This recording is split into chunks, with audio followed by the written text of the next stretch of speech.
నమస్తే, welcome to our news network. జంజీల మీద జంజీ ఉద్యమం తర్వాత కొంతమంది మూర్ఖులు ఏ విధంగా దాడి చేస్తున్నారో మాట్లాడుకున్నాం. కేరళ ఆర్ఎస్ఎస్ నాయకుడు మోహన్ దాస్, తమిళనాడు ఆర్ఎస్ఎస్ నాయకుడు గురుమూర్తి, కంగనా రనౌత్, వీళ్ళందరూ ఏ విధంగా మాట్లాడారో, ఎంత మూర్ఖంగా, ఎంత విద్వేషంతో, ఎంత విషం కక్కారో, విషం వాంతి చేసుకున్నారో మనం చూసాం. వీళ్ళే కాకుండా ఈ మూకలో భాగస్థులైన ఇంకొక వ్యక్తి ఉన్నాడు, బాబా రామ్దేవ్. పచ్చి అబద్ధాలు మాట్లాడే బాబా రామ్దేవ్ గతంలో కాంగ్రెస్ ప్రభుత్వం ఉన్నప్పుడు బీజేపీ ప్రభుత్వం వస్తే పెట్రోల్ ధర ఎంత తగ్గిపోతుందో చెప్పాడు. నల్లధనం ఎట్లా మాయమవుతుందో, ఇట్లా చాలా అబద్ధాలు మాట్లాడు. వాళ్ళ బీజేపీ నాయకులు మాట్లాడుతున్న బూతులు ఆయనకు ఎప్పుడు వినబడలే. బూతులు అసలు ఆయన వినడు, వినిపించదు ఆయనకి. బీజేపీ నాయకులు ఎవరు మాట్లాడినా చెవులు పనిచేయవు ఆయనకి. మరి పతంజలిలో చెవులు పనిచేసే మందు ఉందో లేదో కానీ బీజేపీ నాయకులు మాట్లాడే బూతులు ఆయనకు కనిపించావు. జంజీలు బూతులు మాట్లాడారట, ఆయనకు చాలా బాధ కలిగించిందట. జంజీలు ఒకవేళ బూతులు మాట్లాడారు అక్కడ, నిజం, అది తప్ప ఖచ్చితంగా మనం అందరం ఖండించాల్సింది.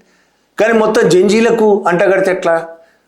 1,00,000 మంది వచ్చారు అక్కడికి, ఒక 4-5 పిల్లలు బూతులు మాట్లాడినరు. జంజీలందరూ బూతులు మాట్లాడినట్టేనా? అసలు ఆ 4-5 పిల్లలు కూడా బూతులు మాట్లాడే కారణమే మీరు రోజు మాట్లాడే బూతులు అసహ్యమైన టీవీ ఛానళ్లలో కూర్చొని మీరు బూతులు మాట్లాడు. బహిరంగ సభల్లో ఎన్ని బూతులు మాట్లాడుతున్నారో. తెలంగాణలో రాజా సింగ్ అనే బీజేపీ ఎమ్మెల్యే ఉన్నాడు, చూడండి ఒకసారి బీజేపీ ఎమ్మెల్యే ఎన్ని బూతులు మాట్లాడుతున్నాడు సభల్లో. ఇట్లా చాలా మంది మాట్లాడతారు దేశవ్యాప్తంగా. చాలా అసహ్యమైన, పాపం జంజీలకు ఇంకంత అసహ్యకరమైన భాష లేదు, రాలే ఇంకా వాళ్ళు. జంజీలు అంటే జంజీలు అందరూ కాదు, కొందరికైనా రాలే. బీజేపీ నాయకులు మాట్లాడినంత బూతులు ఇంకెవ్వరు మాట్లాడారు ప్రపంచంలో.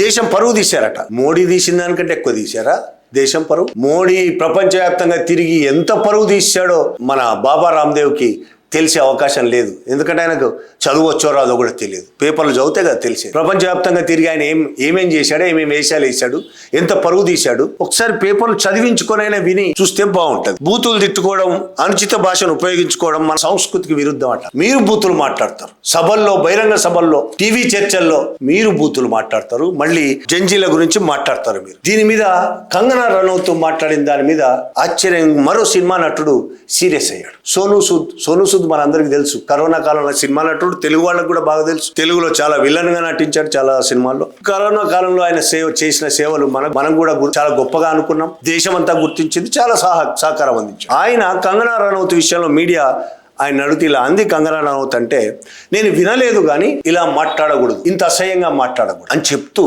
నటులుగా మమ్ములను నిలబెట్టేది వాళ్ళు లేకుండా మేము లేం. ఎవరైనా అలా అనుకుంటే, ఒక నటులే కాదు, అది కూడా ఒక నటులే కాదు, ఎంపీలు కావచ్చు, ఎమ్మెల్యేలు కావచ్చు, డాక్టర్లు కావచ్చు, ఇంజనీర్లు కావచ్చు, ఎవరైనా సరే, ఈ దేశ ప్రజలు యూత్ లేకుండా మేము లేము. అది ఆమె గుర్తించాలి.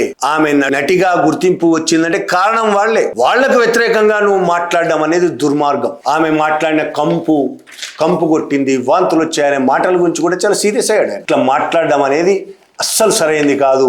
ఇది ప్రజలకు వ్యతిరేకమైంది. మనం ప్రజలతో ఉండాలి. ప్రజలతో ఉంటేనే ప్రజలు మనను గౌరవిస్తారు.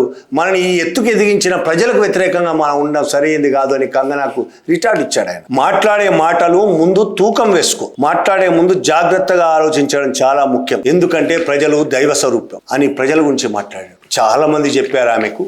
ఎవ్వరు మాటలు బీజేపీ వాళ్ళు చెప్తేనే వినదా, ఇక సోనూ సూద్ చెప్తే వింటుందా, మళ్ళీ సోనూ సూద్ మీద ఎగురుతుందా అనేది చూడాల్సి ఉంది. Thank you very much.